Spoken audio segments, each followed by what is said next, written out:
All right, let's see how we can create a basic form. So we start with the form element. Now, every form should have an action. This is used for submitting the form, but we'll talk about this later. So let's remove this attribute for now. Now, inside this form, we're going to have one or more input fields, also called form controls. So we can add an input element. Each input element has a type. If we set the type to text, we get a single line text field. So take a look. Here's what we get. Now we can always work on styling this. We can make the corners round. We can make this bigger. We can change the border color or border size. We'll talk about that in the next lesson. Now, before each input field, we want to have a label. So some people use a paragraph element here to add the label. Here's what we get, but there are a couple of problems with this approach.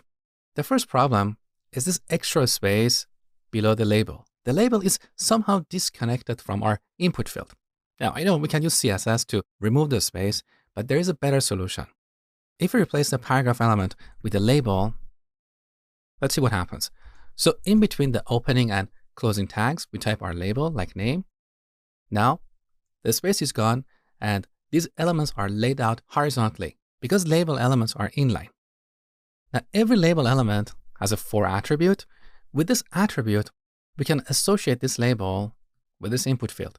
So we give this input field a unique identifier like name, and then use the same value for the for attribute of the label. Now, when we click on the label, the input field gets focus. So labels make your forms more accessible or more usable. All right, now let's select these two lines and duplicate them to add another field. So I'm going to call the second field email. Obviously, here we need to change this attribute to email and this one as well. Now, if we set the type attribute of the input field to email, we get basic validation in this field. So when we try to submit the form, if we don't supply a valid email address, we'll get an error. We'll talk about that later in the section. So let's see what we get. Here's the email field, but quite often we want to lay these fields vertically. We have a few solutions for that. We can wrap the label and its associated input field inside a div or a paragraph or a list item. So I've selected these two lines. Now let's bring up the command palette. In case you forgot the shortcut, it's right here under the view menu. So Shift, Command, and P on Mac. Now we type wrap and wrap these two lines with a div.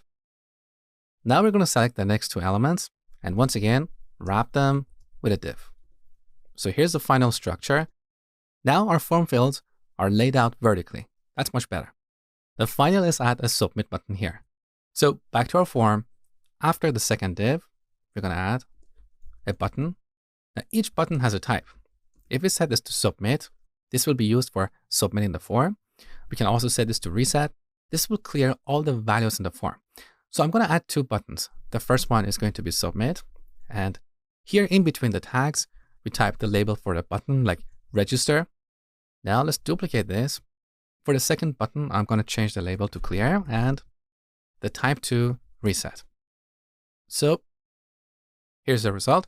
Now if I type something here and then click on clear, the form gets automatically cleared. So this is the basic structure for a form. Next, we're going to talk about styling forms.